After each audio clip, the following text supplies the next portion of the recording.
السلام علیکم dear reader and listeners, Urdu novels library میں آپ کا ڈھیر سارا ویلکم۔ رمزش پر نور آصف ادر ایپیسوڈ کے ساتھ حاضر ہوئی ہوں۔ اگر آپ نے ابھی تک میرے اس چینل کو سبسکرائب نہیں کیا تو پلیز سبسکرائب کر لیں، لائک اینڈ شیئر کریں اور اپنی رائے کمنٹ باکس میں لازمی دیں۔ چلیں سٹارٹ کرتے ہیں۔ بہارے اپنا لفظ کچل کر رہ گئی۔ وہ جانتی تھی وہ ابھی تک کیوں نہیں سویا۔ وہ اس کی سرخ آنکھوں میں پیاز کے ہلکورے لیتے جذبات دیکھ چکی تھی۔ ایک پل کے لیے بہارے کا دل پریشان ہوا تھا، اس کی سرخ آنکھیں دیکھ کر، اس کے غصے کا سوچ کر بھی اس کا دل لرز اٹھا تھا۔ دوسرے پل وہ سکون سے آنکھیں موند چکی تھی۔ وہ جانتی تھی وہ اس کے بغیر نہیں رہ سکتا۔ اسے پورا یقین تھا وہ کل تک خود ہی ٹھیک ہو جائے گا۔ وہ اس لیے اب اپنی نیند خراب کرنے کا سوچ بھی نہیں سکتی تھی۔ بہارے اسے جاگتا دیکھ کر بھی بے حس بنی کروٹ بدل چکی تھی۔ شہرام کا دل ٹکڑوں میں بٹا تھا۔ وہ بیڈ سے اٹھتا صوفے کی جانب بڑھا اور صوفے پر لیٹ کر آنکھوں پر بازو رکھے سونے کی کوشش کرنے لگا۔ وہ اچھی طرح جانتا تھا اسے آج کی رات نیند نہیں آنی تھی۔ ارحان ساحر خان زادہ کے جانے کے بعد اپنا آفس کے گلاس ونڈو کے باہر کے مناظر دیکھتے ارحان خان زادہ کے متعلق سوچ رہا تھا۔ ساحر خان زادہ جیسے اسے کچھ کہنے کی کوشش کر رہا تھا مگر کہہ نہیں پا رہا تھا۔ وہ اتنے سے کام کے لیے بھی کبھی اس کے پاس نہیں آتا تھا۔ اسے نہیں لگتا کہ ساحر خان زادہ کو اس کی میزبانی کی ضرورت تھی کہ وہ اتنی دور سے آفس میں اس سے ملنے آتا۔ وہ گلاس ونڈو کے باہر دیکھتا گہری سوچ میں گم تھا کہ کسی نے اس کے کندھے پر ہاتھ رکھا۔ ارحان نے پیچھے مڑ کر دیکھا تو اپنے سامنے کھڑی شخصیت کو دیکھ کر اس کے چہرے پر ناگواری کا تاثر ابھرا تھا۔ ارحان نے بمشکل اسے دیکھ کر اپنے لبوں پر اسمائل سجائی تھی۔ اگر وہ احمدی صاحب کی بیٹی نہ ہوتی تو اس کی اس حرکت پر وہ منٹوں میں اس کا دماغ درست کر دیتا۔ ہیلو، کیسے ہیں آپ مسٹر ارحان خان زادہ؟ وہ اپنے لبوں پر دلکش مسکراہٹ سجائے بولی۔ ارحان نے سرد نگاہوں سے اس کی ڈریسنگ کو دیکھا۔ وہ ٹائٹ جینز کے ساتھ بے حد شارٹ سکنی شرٹ اور اس پر بے حد سٹائلش جیکٹ پہن رکھی تھی۔ شارٹ سکنی شرٹ سے اس کا آدھا پیٹ جھلک رہا تھا۔ مجھے لگتا ہے تمہیں آنے سے پہلے میرے آفس کا دروازہ ناک کرنا چاہیے تھا۔ ارحان چاہتے ہوئے بھی اپنے لہجے کی کڑواہٹ چھپا نہ سکا تھا۔ وہ احمدی صاحب کی بیٹی ہونے کا فائدہ اٹھائے بنا ریسپشنسٹ کو انفارم کیا آفس آ گئی تھی، یا پھر ریسپشنسٹ نے بھی احمدی صاحب کی بیٹی ہونے کا کچھ زیادہ ہی مارجن دے دیا تھا۔ میں آپ کے آفس کا دروازہ ناک کرنا چاہتی تھی مگر آپ کے آفس سے ساحر خان زادہ کو نکلتے دیکھ کر میں بہت شاکڈ ہوئی، اس لیے میں بخلاہٹ میں وہ دروازہ ناک کرنا بھول گئی۔ نشا ارحان کے سامنے والی چیئر پر بیٹھتے دلکشی سے بولی۔ ارحان کو سب سمجھ آ رہا تھا اسے اپنی جوانی اور اداؤں سے زیر کرنا چاہتی ہے۔ وہ اس کی آنکھوں میں اپنے لیے پسندیدگی واضح جھلک دیکھ چکا تھا۔ وہ ہر دوسرے دن اس کے آفس چلی آتی تھی۔ اس کی بے رخی کے باوجود اسے یوں ہی بے مقصد باتیں کرتی رہتی تھی۔ ارحان کو اندازہ ہوا تھا وہ ضرورت سے زیادہ ہی ٹھیک تھی۔ ویسے وہ ساحر ادھر کیا کر رہا تھا؟ نشا نے اپنے کیوٹکس کو دیکھتے عام سے لہجے میں پوچھا، مگر وہ اس کے لہجے میں چھپی بے قراری جان چکا تھا۔ اسے ضروری کام تھا۔ ارحان نے نشا کو دیکھتے ضبط سے جواب دیا، ایسا بھی کیا ضروری کام تھا کہ وہ یہاں آپ سے ملنے آئے؟ نشا کے اگلے سوال پر ارحان نے غصے سے اپنی آئی برو مس لی۔ اس کا نیکسٹ گانا ہمارے علاقے میں پکچرائز ہو رہا ہے، اسی سلسلے میں بات کرنے آیا تھا۔ ارحان نے اپنی جان چھڑواتے سے ساحر کے آنے کی وجہ بتائی۔ وہ وجہ جانے بغیر یہاں سے ٹلتی نہ، وہ جانتا تھا۔ یہ اس کے ساتھ ایک دو ملاقاتوں میں ہی اسے اندازہ ہو گیا تھا۔ آپ مجھ سے مذاق کر رہے ہیں؟ نشا چیئر پر سیدھے ہوتے بولی۔ نہیں، مجھے لگتا ہے تمہارا میرا مذاق ہے۔ جو میں تم سے مذاق کرتا پھروں تو میں احمدی صاحب کی بیٹی ہونے کی وجہ سے مارجن دیتا ہوں، ورنہ تو میرے آفس کے میل سٹاف سے پوچھ سکتی ہو، میں کام کے علاوہ ان سے بات تک نہیں کرتا۔ ارحان خان زادہ نے نشا کو دیکھ کر سنجیدگی سے کہا، جانتی ہوں سلطان احمد شاہ کا نام ہی بہت ہے، وہ ان کی بیٹی ہونا میرے لیے اعزاز کی بات ہے۔ نشا نے تلخی سے مسکرائی تھی۔ وہ اس کے چہرے پر یکدم تلخی ابھرتا دیکھ کر حیران ہوا تھا۔ ہمیشہ احمدی صاحب کے نام پر ابھرتی تھی۔ آپ اگر مجھ سے مذاق نہیں کر رہے تو مجھ سے جھوٹ تو یقیناً بول رہے ہیں۔ نشا کی بات پر ارحان نے اسے گھور کر دیکھا تھا۔ اس کے گھورنے پر نشا کا دلکش قہقہ آفس کے دیواروں کو چھو گیا تھا۔ آپ کی پرسنالٹی میں آپ کی آنکھیں بہت سحر انگیز ہیں۔ میں سوچتی ہوں ان آنکھوں میں اگر کبھی نشا سلطان کا عکس لہرائے تو یہ آنکھیں کیسے لگیں گی؟ نشا ارحان کو دیکھتے اب گہرا مسکرائی تھی۔ مس سبرینا، میری نیکسٹ میٹنگ کتنے بجے تک ہے؟ ارحان نے انٹر کام اٹھاتے ہوئے کہا۔ ٹھیک ہے، اگلے 5 منٹ تک میٹنگ کی تمام ڈیٹیل لے کر میرے روم میں آئے۔ ارحان نشا کی بات مکمل اگنور کرتے انٹر کام پر اپنی سیکرٹری سے مخاطب ہوا۔ یہ نشا کو یہاں سے جانے کا انت دیا تھا، مگر وہ اپنے ڈارک شہد رنگ بالوں کو جھٹکتے بے نیازی سے مسکرائی گئی۔ ارحان اب گہرا سانس بھر کر رہ گیا تھا۔ یقیناً یہ بلا ابھی نہیں ٹلنے والی۔ آپ کو لگتا ہے میں آپ کا ٹائم ویسٹ کر رہی ہوں؟ تو ایسی بات نہیں ہے۔ ساحر خان زادہ نے پچھلے 6 ماہ سے گانا گانا چھوڑ دیا ہے۔ مجھے یقین ہے وہ مر جائے گا، اپنے فیصلے سے پیچھے نہیں ہٹے گا۔ تو یہ کیسے امپاسبل ہے؟ اس نے آپ سے اپنے نیکسٹ سانگ کے متعلق بات کی ہو؟ یا تو آپ مجھ سے جھوٹ بول رہے ہیں یا پھر ساحر خان زادہ نے آپ سے جھوٹ بولا ہے۔ آپ مجھ سے جھوٹ بول سکتے ہیں، یہ بات میں سمجھتی ہوں، مگر ساحر آپ سے جھوٹ کیوں بولے گا؟ یہ بات مجھے سمجھ نہیں آئی۔ نشا نے سنجیدگی سے کہا تھا، ساحر خان زادہ جھوٹ بول رہا ہے، یہ اسے بھی اندازہ ہوا تھا۔ وہ لوگوں کے چہروں کے جھوٹ سچ کا اندازہ لمحوں میں لگا دیتا تھا۔ اوکے نشا، تم جاؤ، مجھے ایک میٹنگ کے سلسلے میں جانا ہے۔ ارحان نے اسے یوں ہی جمع دیکھ کر نرمی سے کہا۔ وہ احمد صاحب کی اکلوتی بیٹی تھی، وہ چاہتے ہوئے بھی اس کے ساتھ سختی نہیں برت سکتا تھا۔ وجہ احمد صاحب کے ساتھ بزنس پروجیکٹ کا ہونا تھا، بلکہ وہ احمد صاحب کی بہت عزت کرتا تھا۔ میں جانتی ہوں آپ کی آج پاپا کے ساتھ میٹنگ ہے، مگر آج کی میٹنگ میں وہ نہیں آئیں گے۔ نشا نے چیئر سے ٹیک لگائے مسکراتے ہوئے کہا۔ کیا مطلب وہ نہیں آئیں گے؟ ارحان نے سنجیدگی سے پوچھا۔ کل رات وہ کمرے سے باہر نہیں نکلے، وہ کل سے سوگ میں ڈوبے ہوئے ہیں۔ ارحان نے معتجب نظروں سے نشا کو دیکھا تھا۔ وہ بہت شفاقی سے سلطان احمد شاہ کے متعلق بات کر رہی تھی۔ آج سیٹرڈے ہے تو ہر سیٹرڈے وہ ہمیشہ اپنی لاڈلی بیٹی کے ساتھ گزارتے ہیں۔ جب سے وہ گئی ہے وہ فرائیڈے کی نائٹ کو کمرے میں بند ہو جاتے ہیں، 2 دن کمرے سے باہر نہیں آتے۔ نشا کے لہجے کی کڑواہٹ بڑھتی جا رہی تھی۔ لیکن ان کی اکلوتی بیٹی تو تم ہو۔ ارحان کی بات پر اس کا بلند و بانگ کہکا جاری ہوا، پھر وہ ہنستی چلی گئی۔ ارحان اسے پاگلوں کی طرح ہنستے ہوئے دیکھ رہا تھا۔ آئی ایم سوری، بات ہی اتنی مضحکہ خیز تھی۔ نشا نے ہنستے ہوئے اپنی آنکھوں میں آئی نمی کو صاف کیا۔ اگر میں ان کی اکلوتی بیٹی ہوتی تو یہ میری خوش نصیبی ہوتی، مگر خوش نصیب وہ تھی جسے سلطان احمد شاہ بہت پیار کرتے تھے، بلکہ اپنی جان سے بھی زیادہ چاہتے تھے۔ پتہ ہے مجھے بھی یہی لگتا تھا کہ میں سلطان احمد شاہ کی بیٹی ہوں، مگر وہ تو صرف اسی کے پاپا تھے۔ میں اپنے بچپن میں یہی سوچتی تھی کہ پاپا فور سے اتنا پیار کیوں کرتے ہیں، مجھ سے کیوں نہیں کرتے، مگر مجھے کبھی میرے سوالوں کا جواب نہیں ملا۔ پاپا کی ہر بات میں صرف ہور ہوتی تھی۔ ہور نے کب کھانا کھایا، ہور نے کب پانی پیا، وہ خاموش کیوں ہے، اس کی آنکھیں نم کیوں ہیں؟ پاپا کو میلوں دور ہور کی طبیعت کے بارے میں پتہ چل جاتا تھا۔ وہ ذرا سی چھینکتی تھی، پاپا اپنی تمام بزنس میٹنگ چھوڑ کر بھاگ آتے تھے۔ نشا کی آنکھوں کا گلابی پن بڑھتا جا رہا تھا۔ پاپا جہاں جاتے ہور کو ساتھ لے کر جاتے تھے۔ اپنی بزنس میٹنگ کے لیے جس ملک میں جاتے تو ہور ان کے ساتھ ہوتی۔ مجھے اور ماما کو وہ یہیں چھوڑ کر جاتے تھے۔ میں ماما سے پوچھتی تھی کہ پاپا مجھ سے پیار کیوں نہیں کرتے، انہیں صرف ہور ہی نظر کیوں آتی۔ ماما ہر بار وہ چھوٹی ہے کہہ کر خاموش ہو جاتی تھی۔ میری ماں جو کہنے کو میری سگی ماں ہے، مگر مجھ سے زیادہ پیار ہور کو اہمیت دیتی تھی۔ مجھے بہت بات اندازہ ہوا کہ میری ماں ہور سے پیار کرنے کا صرف ناٹک کرتی تھی۔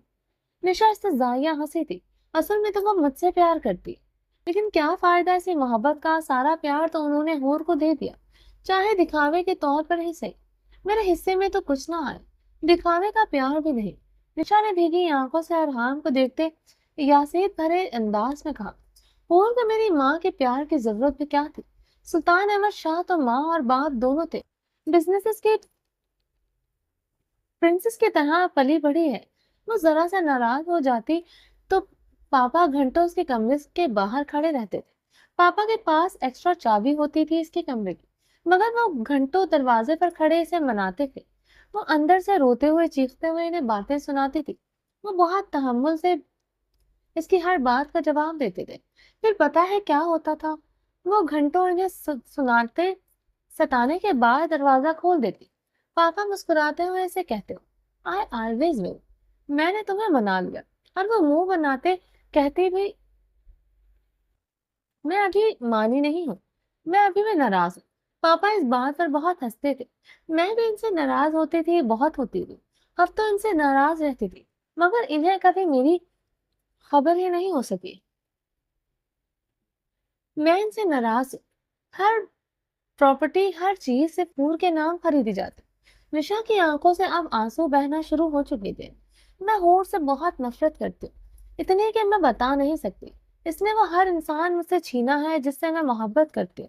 دنیا میں سب سے زیادہ محبت میں پاپا سے کرتی ہوں، مگر پاپا کو کبھی میری محبت نظر نہیں آئی، میرے آنسو نظر نہیں آئے۔ اب میں بہت خوش ہوں، ہور نامی کانٹا میری زندگی سے نکل چکا ہے، مگر پاپا کو دکھی دیکھ کر میں خوش بھی نہیں ہو پاتی۔ میں نے اس کے جانے کے بعد بھی ان لوگوں کی محبت نہیں پا سکی، بلکہ میں ان لوگوں کو مکمل طور پر کھو دیا ہے۔ وہ میری زندگی سے جا کر بھی نہیں جا سکی۔ میں نفرت کرتی ہوں اور سلطان شاہ سے بہت زیادہ نفرت کرتی ہوں۔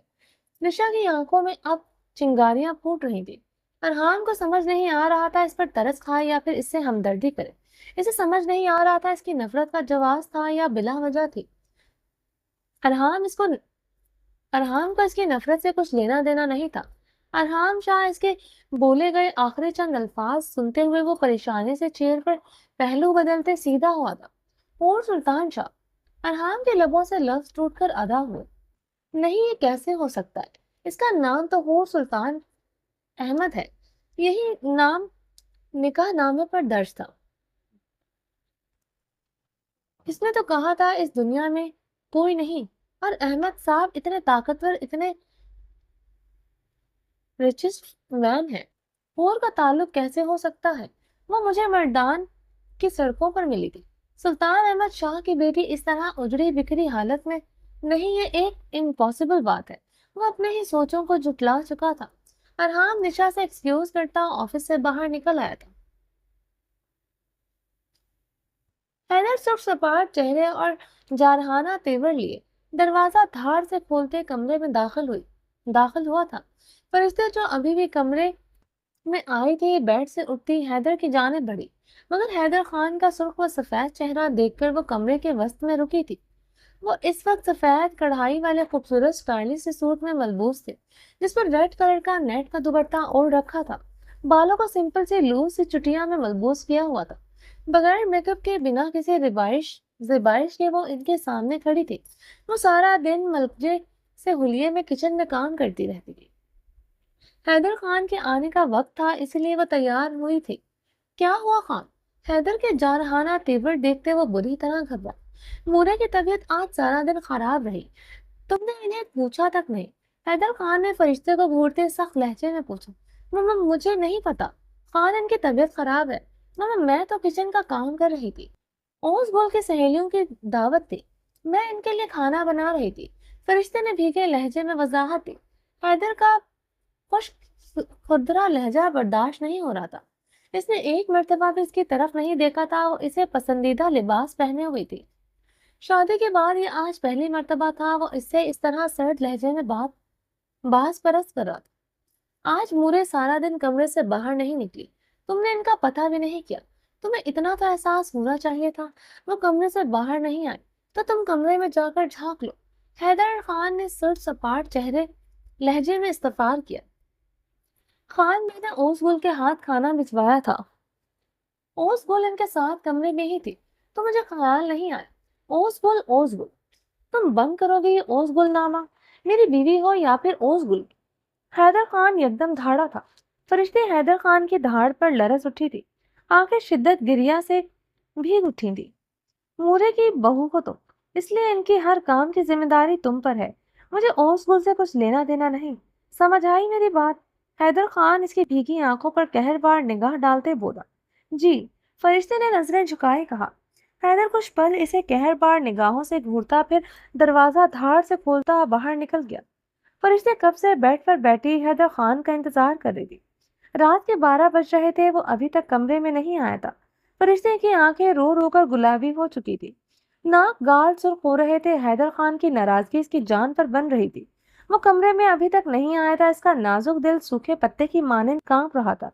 وہ جانتی تھی وہ اپنی مورے کے کمرے میں بیٹھا ہوا ہے۔ وہ حیدر خان کے کمرے سے جانے کے بعد رقیہ خانم کے کمرے میں گئی تھی۔ حیدر خان اس کے پاس بیڈ کے قریب ایک چیئر پر براجمان تھا۔ وہ اوس گول ان کے پیروں میں بیٹھی ان کے پاؤں دبا رہی تھی۔ رقیہ خانم نے اسے دیکھتے ہی منہ پھیر لیا تھا۔ اسے حال چال پوچھنے پر کوئی جواب نہیں دیا۔ حیدر خان کا چہرہ بھی اسے دیکھتے سپاٹ ہوا۔ وہ کافی دیر تک وہاں کھڑی رہی۔ حیدر اسے مکمل نظر انداز کرتے رقیہ خانم اور روز گل کی باتوں میں مصروف تھا۔ حیدر خان کا یہ رویہ دیکھتے وہ اپنے آنسوؤں پر قابو پاتے کمرے میں آ گئی تھی۔ حیدر خان کا اجنبیت بھرا رویہ یاد آتے اس کا دل میں درد کے ابال اٹھ رہے تھے۔ وہ حیدر خان کی محبتوں کی اتنی عادی ہو چکی تھی کہ اب اس کی محبت چھین جانے کے خوف سے وہ مرنے والی ہو گئی تھی۔ اس کی ذرا سی بے تنائی سے وہ نیم جاں ہو رہی تھی۔ سارے کچن کی ذمہ داریاں رقیہ خانم نے اس پر ڈال دی تھی۔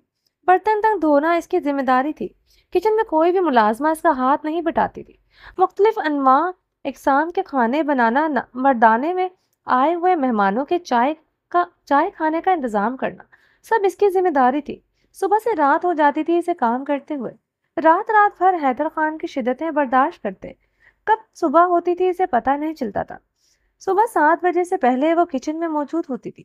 رقیہ خانم کا ہر کام وہ خود کرتی تھی، مگر رقیہ خانم کا رویہ اس کے ساتھ پہلے دن جیسا تھا، سخت کھردرا۔ انہوں نے اسے بہت مرتبہ اسے بانجھ ہونے کا تانا بھی دیا تھا۔ اسے اوس گل کے سامنے کھلم کھلا جتایا بھی تھا کہ وہ اپنے ہیرو جیسے بیٹے کے لیے اوس گل لانا چاہتی تھی، جو کنواری بھی تھی اور اس کی نسل کو آگے بھی چلاتی۔ مگر حیدر کو پتہ نہیں اس میں کیا نظر آیا۔ فرشتے یہ سب سنتے خاموشی سے برداشت کر گئی۔ حیدر خان کو بھی نہیں بتایا تھا۔ آج سارا دن وہ اوس گل کی فرمائشی لسٹ تیار کرتی رہی تھی۔ صبح سے شام ہو گئی تھی کچن کا کام کرتے کرتے۔ اسے رقیہ خانم کا اس دوران خیال ہی نہیں آیا۔ وہ ان کی آج شام کی چائے بھی دینا بھول گئی تھی۔ اوس گل نے بھی رقیہ خانم کی طبیعت کے بارے میں نہیں بتایا، ورنہ وہ ضرور پوچھتی۔ فرشتے حیدر خان کے رویے کے بارے میں پوچھتے کراؤن کے ساتھ ٹیک لگا گئے۔ کتنے ہی آنسو آنکھوں سے لڑکتے اس کے سرخ آرس پر بہنے لگے تھے۔ وہ پچھلے 5 گھنٹوں سے تیار ہو کر حیدر خان کا انتظار کر رہی تھی۔ نیند اور تھکن سے برا حال تھا، مگر حیدر خان کی ناراضگی کا سوچ کر اسے نیند بھی نہیں آ رہی تھی۔ فرشتے نے اپنے چٹکتے اعصابوں پر کو پرسکون کرتے گہرے سانس لیتے کراؤن کے ساتھ ٹیک لگائی تھی۔ فرشتے اس وقت ڈارک بلو کلر کی فل گاؤن نائٹی میں ملبوس تھی۔ لمبے سنہری کمر سے نیچے آتے بال پشت پر بکھرے تھے۔ ہونٹوں پر پنک لپسٹک لگائے وہ حیدر خان کا انتظار کر رہی تھی۔ اوس گل بھی رقیہ خانم کے کمرے میں ہے، یہ بات اسے زیادہ تکلیف دے رہی تھی۔ وہ بانجھ ہے، اگر کبھی حیدر خان کو کبھی اس کی یہ کمی کھٹکنے لگی تو وہ کیسے سہن کرے گی؟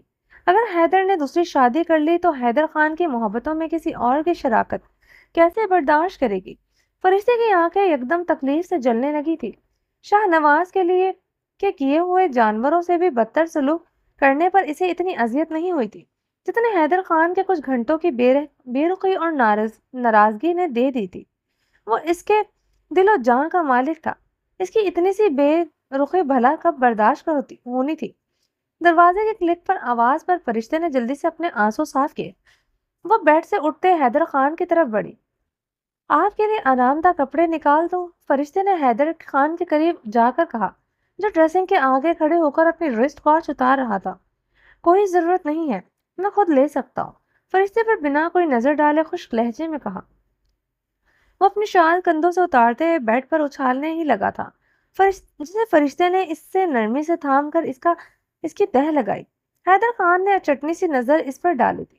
اسے سرخ آرز اور متورم آنکھیں دیکھ کر وہ بے چین ہوا تھا۔ اس کی متورم آنکھوں کو دیکھتے اندازہ ہوا تھا کہ وہ کافی دیر تک روتی رہی ہے۔ نظریں اس کے خوبصورت چہرے سے ہوتے اس کے کندن سے سراپے پر جا ٹھہری تھی۔ یہ پہلی مرتبہ تھا وہ نائٹ گاؤن پہنے ہوئے تھی، ورنہ وہ رات کو ڈریس پہن کر سوتی تھی۔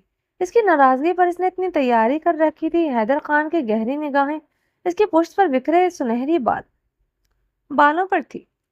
وہ اس کی چادر الماری میں رکھتے اس کے سلیپرز نکال رہی تھی۔ فرشتے نے الماری سے حیدر خان کے سلیپرز نکال کر اس کے پیروں میں رکھے۔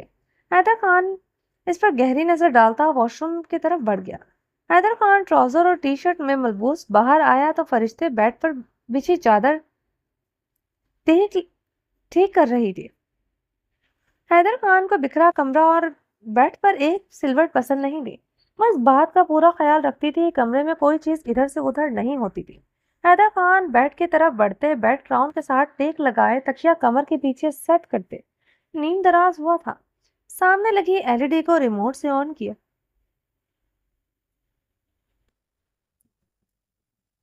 اس دوران فرشتے کو مکمل اگنور کر رکھا تھا۔ حیدر خان کی لا تعلقی اور سرد مہری محسوس کرتے فرشتے کی آنکھیں چلک پڑی تھی۔ کمرے میں آتے ہی حیدر خان کی بےتابیاں عروج پر ہوتی تھی۔ آج وہ اسے ایکسٹرا نظر انداز کیے ہوئے تھا۔ فرشتے نے آگے بڑھتے حیدر خان کی ٹانگوں پر اچھی طرح کمبل دیا۔ ویسے ہی یہ ٹی وی پر نظریں گاڑے ہوئے تھا۔ خان آپ تھک گئے ہیں تو آپ کی ٹانگ دبا دوں؟ فرشتے نے حیدر خان کو دیکھتے بھیگے لہجے میں کہا۔ بہت کوشش کے باوجود بھی اس کا لہجہ بھیگ اٹھا تھا۔ اس کے بھیگے لہجے اور اس کی بات پر وہ اپنی ناراضگی برقرار نہ رکھ سکا۔ حیدر نے گہری نظروں سے فرشتے کو دیکھا جو گلابی ہوتی آنکھوں سے اسے دیکھ رہی تھی۔ ادھر آؤ۔ حیدر خان نے نرمی سے اسے اپنے پاس بلایا۔ وہ آہستگی سے چلتی حیدر خان کے قریب آ کھڑی ہوئی۔ حیدر خان نے ہاتھ بڑھا کر اسے اپنی طرف کھینچا۔ وہ اس کے کشادہ سینے کا حصہ بنی تھی۔ حیدر خان نے نرمی سے اپنے سینے میں بھیجتے اپنے اور اس کے اوپر کمبل دیا۔ وہ حیدر خان کے سینے میں منہ چھپائے شدت سے رو دی۔ خانم مت روایت سے حیدر خان اس کی طرح رونے پر پریشان ہوا۔ فرشتے کے اس طرح رونے پر حیدر خان کو اپنے سخت لہجے کا احساس ہوا تھا جو اس نے آج اس کے ساتھ اختیار کیا تھا۔ اس کے سینے سے لپٹی کانچ سے بھی زیادہ نازک دل رکھنے والی لڑکی اس سکون کی مستحق نہ تھی۔ فرشتے، حیدر خان نے نرمی سے پکارا۔ خان، مجھے آپ سے بات نہیں کرنی۔ آپ نے مجھے بہت ڈانٹا ہے، میں آپ سے کبھی بات نہیں کروں گی۔ فرشتے اس کے سینے کے ساتھ لپٹتے ہوئے بولی۔ حیدر خان کی مونچھیں تلے اناوی لب مسکرا رہے تھے اپنی نازک سی ڈرپوک بیوی کے انداز پر۔ اس کی ذرا سے اپنائیت پر اب نخرہ دکھا رہی تھی۔ ابھی کچھ دیر پہلے ہی اس کی ناراضگی اس کے خوف سے بھنورے کی طرح اس کے ارد گرد منڈلا رہی تھی۔ وہ اب اس سے کبھی بات نہیں کرے گا۔ اگر مجھ سے کبھی بات نہیں کرنی تو میرے آگے پیچھے کیوں پھر رہی ہو تھی؟ اب میرے سینے کے ساتھ کیوں لپٹی ہو؟ اور یہ ساری تیاری کس کے لیے ہے؟ حیدر خان نے رخ پلٹتے اسے نرمی سے بیڈ پر لٹاتے اس کے سنہری سلکی بالوں میں انگلیاں پھیرتے اس کی تھوڑی پر بنے سیاہ گھنگور تل پر اپنے لب رکھے تھے جس میں اس کی جان بستی تھی۔ رات بھر فرشتے کو یہاں ہی تو سب سے زیادہ حیدر کی شدت برداشت کرنی پڑتی تھی۔ تو کون سی تیاری خان؟ حیدر خان کے معنی خیز نظروں سے اس کی ذو معنی مسکراہٹ کا مطلب وہ سمجھتے۔ وہ شرم سے سرخ پڑتے اس کے سینے میں منہ چھپا گئی۔ حیدر خان نے نرمی سے اسے خود سے الگ کیا۔ خانم، مجھے تو پتا ہی نہیں تھا میری فرشتے میری زندگی میں مجھ سے اتنی محبت کرتی ہے۔ میری ذرا سی ناراضگی پر آج میری لائی ہوئی نائٹی پہن لی، ورنہ جب سے ہماری شادی ہوئی ہے تم نے کبھی اس طرح نائٹی نہیں پہن کر میرا انتظار نہیں کیا۔ حیدر خان کی بات پر وہ خف سے سرخ پڑی تھی۔ فرشتے جلدی سے اپنی آنکھیں میچ گئی۔ ہے خانم، وعدہ کرو اب تم روز میرا ایسے ہی انتظار کرو گی۔ حیدر خان اس کے بدن کی روح پرور خوشبو محسوس کرتے مدہوش ہوا تھا۔ وہ مدہوش ہوتے گہرے سانس بھرتے اس کی گردن میں منہ چھپا گیا تھا۔ فرشتے مزید اس میں سمٹی تھی۔ وہ اس کے چہرے کے ایک ایک نقوش پر دیوانگی بھرے عالم میں لب رکھتے چلایا۔ خان! فرشتے نے گہری ہوتی سانسوں سے حیدر خان کو پکارتے اس کے جنون خیز زیوں پر بند باندھنا چاہتا۔ وہ مسکراتے ہوئے اسے خود میں سمائے فرشتے کے کمزور سے انکار پر بند باندھتے اپنی شدتیں اس پر پوری طرح نچھاور کرنے لگا تھا۔ بہارے کی چٹنی سی نظر شہرام پر ڈالی جو جینز پر بلیک شرٹ پہنے ہوئے تھا جس پر بلیک کیجول کوٹ تھا۔ سفید رنگت میں سرخیاں سی گھلی تھی، وہ سر سپاٹ تھا، تاثرات لیے ڈرائیونگ کر رہا تھا۔ رات کے بعد دونوں کے درمیان کوئی بھی بات چیت نہیں ہوئی تھی۔ شہرام نے صبح کا ناشتہ نہیں کیا تھا۔ اس وقت گاڑی میں گمبھیر خاموشی چھائی تھی۔ ہاسٹل سے کافی دور گاڑی روکی، بہارے گاڑی سے اتر کر جیسے ہی آگے بڑھی، پاس ہی ایک بڑے سے پتھر سے اس کا پاؤں ٹکرایا۔ وہ کراہتے ہوئے جھکی تھی۔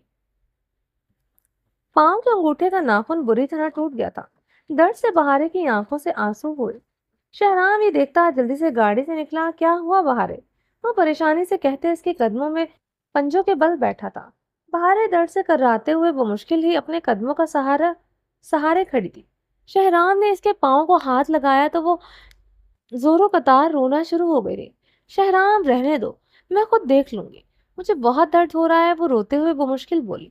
اپنے پاؤں پر کھڑی تو تم ہو نہیں پا رہی، کیسے دیکھو گی تم؟ شہرام نے اس کے بہتے آنسو دیکھ کر لب بھینچے کہا۔ شہرام نے اپنی پاکٹ سے ٹیشو نکال کر اس کے انگوٹھے پر رکھا جہاں سے خون نکل رہا تھا۔ انگوٹھے کا ناخن ٹوٹ گیا تھا۔ بہارے کی اب سسکیاں جاری ہوئی تھی۔ وہ اس کے کندھے پر اپنے ہاتھ کا دباؤ ڈالتے کھڑی تھی۔ انگوٹھے میں شدید وہ کھڑی نہیں ہو پا رہی تھی۔ شہرام یہ دیکھتے ہوئے کھڑا ہوا اور اسے گود میں اٹھائے پاس ہی بڑے سے پتھر پر بٹھایا۔ وہ جھک کر اس میں انگوٹھے کے زخم کا معائنہ کرنے لگا۔ بہارے کا نقاب کھل گیا تھا، شدید سردی اور رونے کے باعث اس کا ناک اور آرس سرخ ہو رہے تھے۔ اسے دیکھتے شہرام نے ہاتھ بڑھا کر نرمی سے اس کے آرس سے بہتے آنسو صاف کیے۔ چوٹ اتنی نہیں لگی جتنا تم رو رہی ہو، ایک ڈاکٹر تو بہت بہادر ہوتا ہے بہارے۔ شہرام اس کے بچوں کی طرح رونے پر مسکرایا تھا۔ ڈاکٹر کیا انسان نہیں ہوتے؟ تمہیں چوٹ لگتی ہے تو پھر میں پوچھتی کہ کتنا درد ہو رہا ہے۔ بہارے نے روتے ہوئے تنگ کر جواب دیا، جو درد تم دیتی ہو وہ بہت شدید ہوتا ہے، ناقابل برداشت ہوتا ہے، اس لیے دور رہو۔ میں رخاصا ہو کر ہنس لوں۔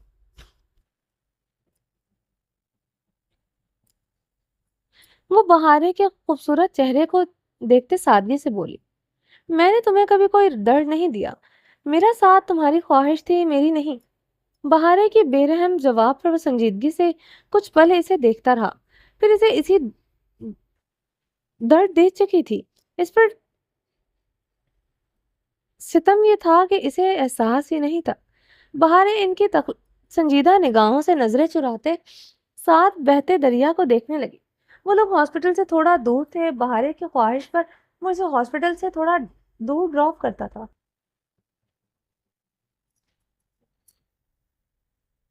جہاں سے وہ دونوں اجنبیوں کی طرح پیدل ہاسپٹل کی طرف بڑھتے تھے۔ گاڑی بھی شہرام کو دور کھڑی کرنی پڑتی تھی، چاہے وہ چاہتا تو بہارے کو یہاں ڈراپ کر کے خود گاڑی ہاسپٹل پارکنگ ایریا میں کھڑی کر سکتا تھا، مگر اسے یہ گوارا نہ تھا اس کے بہارے پیدل جاتی۔ وہ گاڑی پر جاتا۔ شہرام نے اپنی پینٹ کی پاکٹ سے رومال نکالتے ہوئے انگوٹھے پر باندھا۔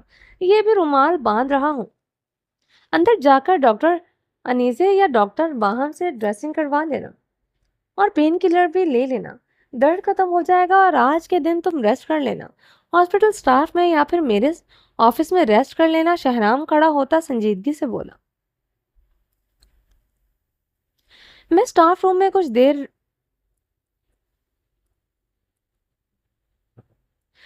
ریسٹ کر لوں گی۔ بہارے نے بھی جواباً سنجیدگی سے کہا۔ بہارے اس سے کیا فرق پڑے گا اگر ہم ہاسپٹل میں یہ سب کو بتائیں گے کہ ہم ہسبینڈ وائف ہیں اور مجھے بالکل اچھا نہیں لگتا ہاسپٹل میں اجنبیوں کی طرح رہے۔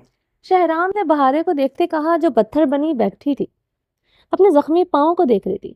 شہرام نے تمہیں پہلے بھی کہا ہے کہ مجھے یہاں اپنی کارکردگی سے خود کو منوانا ہے، یہاں مجھے ایک عام ڈاکٹر کے طور پر کام کرنا ہے، مجھے تمہارے یہاں بیوی بن کر کوئی اپارچونیٹیز اویل نہیں کرنی۔ بہارے نے سبات لہجے میں کافی درشتگی سے جواب دیا، وجہ صرف یہی ہے بہارے، یہاں پر تم نہیں چاہتی کہ کسی کو پتا چلے تم ایک میٹرک پاس بیوی ہو۔ شہرام اس کا سر سپاٹ چہرہ دیکھتے استزائیہ مسکرایا، کیا وجہ تمہارے نزدیک کوئی معنی نہیں رکھتی؟ بہارے نے شہرام کی آنکھوں میں دیکھتے جواباً سوال داغا۔ ٹھیک کہہ رہی ہو، یہ واقعی میں بہت بڑی ہے۔ میں ہی بیوقوف ہوں جو اب تک سمجھ نہیں پایا۔ شہرام تنزیہ کہتے خفیف سا مسکرا دیا۔ بہارے اس پر طنز پر پتھر سے یکدم اٹھی تھی۔ وہ روز روز ایک ہی بحث سے تنگ آ گئی تھی۔ وہ اسے اپنی بیوی بنانا چاہتا تھا، وہ بن تو گئی تھی، وہ اس کی بیوی، اب وہ اس کے آخر اور کیا چاہتا تھا؟ بہارے نے پتھر سے اترتے پاؤں پر دباؤ ڈالا اور درد سے کراتے واپس پر پتھر پر براجمان ہو گئی۔ انگوٹھے میں ابھی شدید درد تھا جس کے باعث پاؤں پر دباؤ ڈالنا بہت مشکل ہو رہا تھا۔ وہ واپس پتھریلی جگہ پر پتھر پر بیٹھ کر رونا شروع ہو چکی تھی۔ شہرام نے اسے روتا دیکھ نرمی سے ہاتھ تھاما۔ تم آ جاؤ، میں آ جاؤں گی۔ شہرام کا بڑا ہوا ہاتھ بہارے نے جھٹکا۔ یہاں سے اسپتال تک جانا تمہارے لیے کافی مشکل ہوگا، اونچے نیچے راستے ہیں، تم نہیں چل پاؤ گے۔ میں تمہیں گاڑی میں آگے تک چھوڑ دیتا ہوں، ہمیں کوئی نہیں دیکھے گا، کوئی دیکھے گا بھی تو تم کہہ دینا کہ تمہیں چوٹ لگی ہے، اس لیے میں نے تمہیں لفٹ دی۔ شہرام کی حالت دیکھتے لب بیچنے کی سنجیدگی سے اسے مشورہ دیا۔ نہیں، میں چلی جاؤں گی، تم میری فکر نہ کرو۔ بہارے نے ضدی انداز میں کہتے اپنے آنسو اپنی ہتھیلیوں سے صاف کیے۔ شہرام کچھ پل کے لیے اسے سنجیدگی سے دیکھتا رہا۔ وہ ابھی تک پتھر پر بیٹھی آنسو بہا رہی تھی۔ شہرام نے آگے بڑھ کر اسے اپنی باہوں میں بھرتے یکدم گود میں اٹھا لیا تھا۔ شہرام کیا کر رہے ہیں؟ بہارے اس کی گود میں اس طرح سٹپٹائی تھی کہ رنگ شدید کندھاری ہوا تھا۔ وہ اس طرح اسے گود میں اٹھا لے گا وہ سوچ بھی نہیں سکتی تھی۔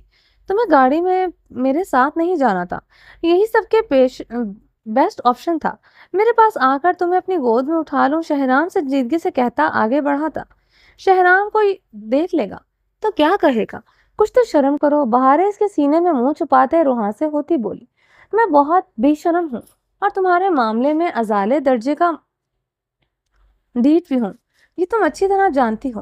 اگر گاڑی میں بیٹھ جاتی تو میں تمہیں کبھی ایسے نہ اٹھاتا۔ شہرام نے اس کے شرم سے لال پڑتے چہرے کو دیکھتے مہم سا مسکراتے ہوئے کہا، ماما میں گاڑی میں بیٹھنے کو تیار ہوں، پلیز شہرام مجھے نیچے اتار دو۔ اس کے پاس گزرتے کسی شخص کو دیکھ کر بہارے سرخ ہوتے اس کے سینے میں منہ چھپا گئی۔ وہ کافی آکورڈ سچویشن تھی اس کے لیے۔ وہ سوات کی سڑکوں پر اسے اپنی گود میں اٹھائے ہوئے تھا۔ خاموش ہو جاؤ بہارے، ورنہ ہاسپٹل کے اندر بھی ایسے ہی اٹھا کر لے جاؤں گا، شہرام نے سنجیدگی سے دھمکی دی۔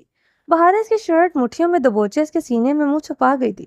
وہ اچھی طرح جانتی تھی کہ شہرام کو اگر ضد پر آ جائے تو اسے بڑا ضدی کوئی نہیں تھا، کوئی بعید نہ تھا، وہ اسے ہاسپٹل کے اندر بھی ایسے ہی اٹھا لے جاتا۔ بہارے خاموش ہوتے آنکھیں میچتے اس کی شرٹ کی مٹھیوں میں جکڑے اس کے کشادہ سینے میں منہ چھپا گئے۔ 20-25 منٹ تک کے بعد شہرام اسے گود میں اٹھائے چل رہا تھا۔ وہ اس کے سینے میں منہ چھپائے ہوئے اب پریشان ہوئی تھی۔ ہاسپٹل تک مسافت پیدل و کم و پیش 10 منٹ کی تھی۔ وہ کافی دیر سے اسے اٹھائے ہوئے چل رہا تھا۔ بہارے نے اس کے سینے سے منہ نکالتے ہوئے دیکھا تو حیرت سے اس کی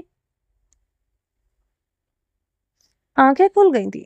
وہ اسے دوسرے راستے سے لایا تھا جو پہاڑ پر چڑھائی چڑھتے ہوئے آتا تھا۔ اس ہاسپٹل کا دوسرا گیٹ اسی طرف تھا۔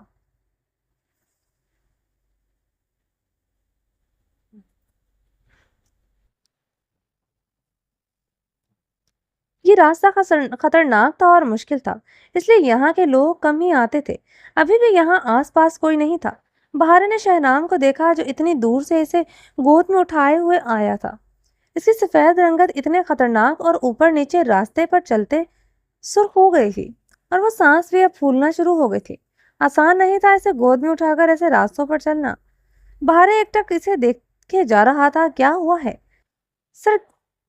کیا دیکھ لیا ہے؟ شہرام نے پھولتی سانسوں کے درمیان پوچھا۔ ان راستوں پر براجمان چڑھنا شہرام کے لیے تو دائیں ہاتھ کا کھیل تھا، مگر بہارے کو گول میں اٹھائے چلنا اس کے لیے کافی مشکل تھا۔ تم اتنے مشکل راستے سے کیوں لائے ہو؟ سیدھے راستے سے لے کر آتے، بہارے نے اس کے سرخ چہرے کو بغور دیکھتے کہا۔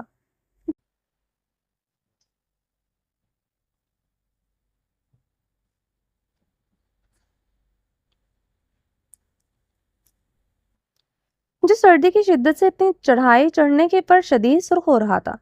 تم خود ہی تو چاہتی تھی کسی کو پتا نہ چلے کہ تم میری بیوی ہو، اس لیے اس راستے سے لایا ہوں۔ شہرام اب اسے گود میں اٹھائے نیچے کی طرف اتر رہا تھا۔ ہاسپٹل تھوڑے سے فاصلے پر رہ گیا تھا۔ اس پہاڑ سے نیچے اترتے ہی ہاسپٹل کا دوسرا گیٹ تھا۔ نیچے اترتے ہوئے شہرام کسی پتھر سے ٹکرایا۔ وہ ذرا سا لڑکھڑایا تو بہارے چیخ اٹھی۔ اگر وہ دونوں گرتے تو یقیناً لڑکھڑاتے ہوئے نیچے جاتے۔ شدید قسم کی چوٹیں آ سکتی تھی۔ ڈر کیوں رہی ہو بہارے؟ میں تمہیں کبھی نہیں کچھ ہونے دوں گا۔ شہرام سنبھلتے ہوئے اسے پہلے سے بھی زیادہ مضبوط ہاتھوں میں تھام گیا تھا۔ بہارے فق رنگت کے ساتھ مضبوطی سے اس کی گردن میں باہیں حمائل کر گئی۔ ہاسپٹل آنے پر شہرام نے احتیاط سے اسے گود سے نیچے اتارا۔ بہارے نے چور نظروں سے اسے ارد گرد دیکھا۔ شہرام اس کی حرکت پر ہنس دیا۔ کوئی نہیں ہے یہاں بہارے، اس لیے تو راستے سے لایا ہوں، شہرام نے آہستگی سے کہا۔ بہارے اس کی بات پر مہم سا مسکرا گئی۔ وہ اسے اتنی دور سے گود میں اٹھائے لایا تھا، آخر اتنی مسکراہٹ کا تو حقدار تھا وہ۔ تمہیں اندازہ بھی لے جاتا، مگر آگے جانے کی میری خوبصورت بیوی کی پرمیشن نہیں ہے۔ شہرام نے بہارے کے سرخ چہرے کو دیکھتے کہا، جو نظریں جھکائے اپنی چادر ٹھیک کر رہی تھی۔ آج تمہیں وارڈ میں جا کر پیشنٹس کو چیک کرنے کی ضرورت نہیں ہے۔ میں تمہارے لیے کمرے کا انتظام کرواتا ہوں، تم وہیں پر پریکٹس کرو، چیک کر لینا اور پین کلر ضرور لے لینا۔ شہرام نے بہارے کے آرس کو نرمی سے چھوا۔ بہارے نے استباط میں سر ہلایا۔ ناشتہ کیا کیا تم نے؟ شہرام کے سوال پر بہارے نے شرمندگی سے استباط میں سر ہلایا۔ وہ بہت اچھا اور ہیوی ناشتہ کر کے آئی تھی۔ شہرام نے ناشتہ نہیں کیا تھا اور اس نے اسے ایک مرتبہ بھی نہیں پوچھا تھا۔ پھر پین کلر لے لینا، اوکے؟ شہرام نے نرمی سے اس کے آرس پر ہاتھ رکھتے کہا۔ وہ تیز تیز قدم اٹھاتا ہاسپٹل کی طرف بڑھ گیا تھا۔ بہارے کچھ پل اس کی پشت کو دیکھتی رہی، پھر سر جھٹک کر آہستگی سے قدم اٹھاتے ہاسپٹل کے گیٹ کے اندر داخل ہوئی۔ عابر کافی کپ ہاتھ میں پکڑے اسٹڈی روم میں جا رہا تھا۔ اسفندیار خان جو اسٹڈی روم میں موجود صوفے پر لیپ ٹاپ کے لیے بیٹھا تھا، عابر کو اندر جاتے ہوئے دیکھ کر ذرا سی نظر اٹھا کر اس کی طرف دیکھا تھا، مگر نظریں اس پر سے بھی پلٹنا بھول چکی تھی۔ اس کی نیلی آنکھیں پھر خوبصورت بیوی کے چہرے پر جم رہی تھی۔ وہ بلو کلر کی پیروں تک آتے کامدار فراک میں ملبوس تھی۔ بلو کلر کا نیٹ کا دوپٹہ سر پر اوڑھ رکھا تھا۔ سنہرے سلکی بال کھلے چھوڑ رکھے تھے جو نیٹ کے دوپٹے سے مکمل طور پر آیا تھے۔ کانوں میں گولڈ کے جھمکے پہن رکھے تھے اور خوبصورت سمپل سی ماتھا پٹی لگا رکھی تھی۔ گلے میں چوکر پہن رکھا تھا۔ لائٹ سے میک اپ تھا۔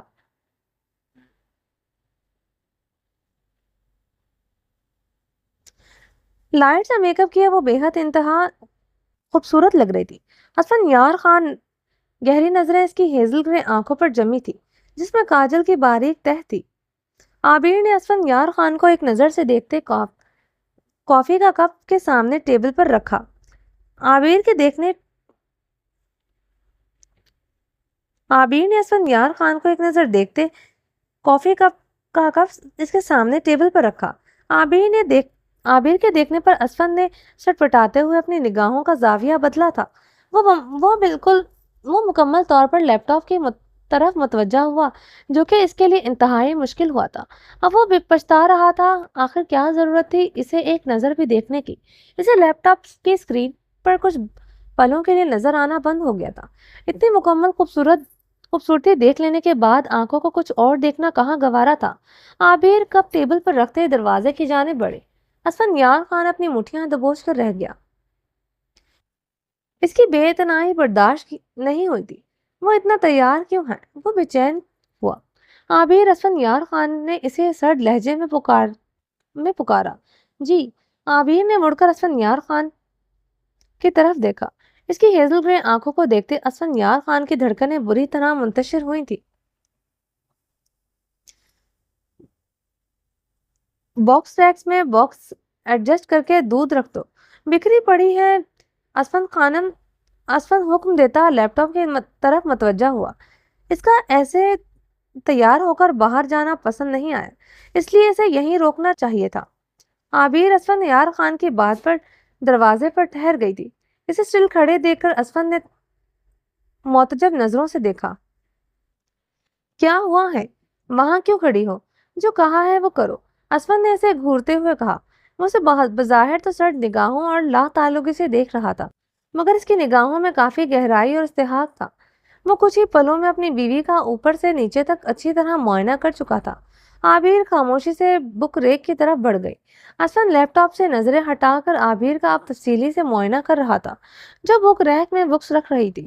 اسفند اس کی کمر پر بکھرے سنہری بالوں کو دیکھ کر لب بھیج گیا تھا۔